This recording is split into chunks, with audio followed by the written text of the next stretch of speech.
China মাছের বাজারে মাছ কিনতে গেলে অদ্ভুত কিছু ঘটবে আপনার সাথে। দেখুন, মাছ পছন্দ হওয়ার পরে লেজের অংশ থেকে কেটে সেদ্ধ দিল।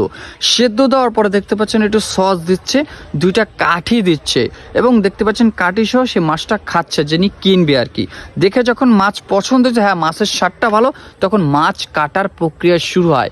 চায়না কিন্তু এভাবেই মাছ বিক্রি হয়। তো যখন কাটা মানে শুরু হয়ে যায়, উপর থেকে দেখতে পাচ্ছেন খসিটি ছাড়িয়ে নিল, মাঝখান থেকে কেটে ফেলছে। আপনি যেভাবে চাইবেন চায়নারা সেভাবে মাছ আপনাকে কেটে দেবে।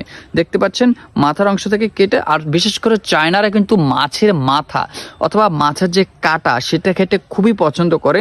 মাছ কিন্তু দেখুন টুকরো টুকরো করে কেটে ফেলছে কাটা সহ। এরপরে সেটা একটা পাত্রে রাখলো। ভিডিও সবাই দেখো, কেউ চ্যানেলটি সাবস্ক্রাইব করো না ভাই, পেজ হলে ফলো দাও, চ্যানেলটি সাবস্ক্রাইব করো। তারপর দেখতে পাচ্ছ মাছ কিন্তু অলরেডি কাটা হয়ে গেছে। মাংস এবং কাটা দুটো একসাথে মিলে কেটে দিচ্ছে। আপনি যেভাবে চাইছেন আপনাকে সেভাবে দেবে তারা। তো যখন সব কিছু আপনার হয়ে যাবে, যখন সব কিছু ক্লিয়ার হয়ে যাবে, তখন তাদের সাথে ডিল হয়ে গেলে টাকা দিয়ে আপনাকে সুন্দর একটা প্যাকেট করে পলিতে করে আপনাকে দিয়ে দেবে। ভালো লাগলে লাইক দিয়ে অন্য একজনকে এই ভিডিওটা দেখার জন্য শেয়ার করে দিন। ভালো থাকুন সবাই।